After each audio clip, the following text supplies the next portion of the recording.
What I eat in a fully raw day. So I use my coconut opener to open my coconut as I start my day with fresh, unpasteurized coconut water right from the husk. No preservatives, no additives. If you need that coconut opener, just check my description. There's a link there. Support the thing and purchase your coconut opener using that link. Alright? This tool is a lifesaver.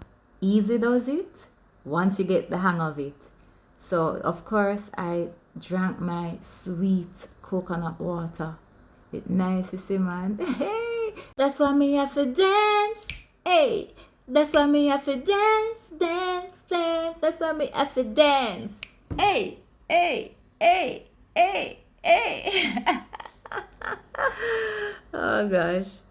Then I had oranges and Otaheite apple. Some persons call them water apple in different parts of the world, but for Jamaicans, it's called the Otaheite apple. Yeah, man. So I had my Otaheite, and then I had my oranges. I absolutely love oranges, especially, well, when them sweet.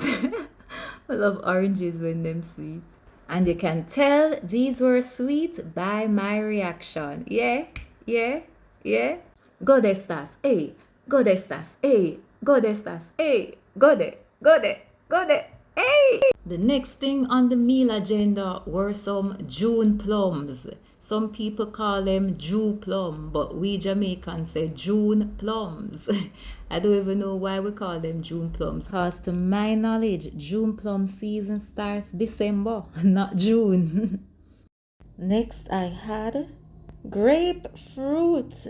Some persons don't like grapefruit, but I am not some persons. In fact, these grapefruits are sweet to me.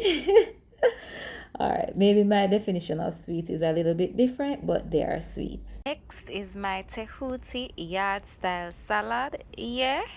For those who have been asking, we are up and running. Remember, if you're coming to Jamaica, you can book your Raw Boss food tour, and I'll take you to my favorite raw food stops and have you taste some of my favorite raw meals in the country. That's all, folks. That's what I ate in a fully raw day.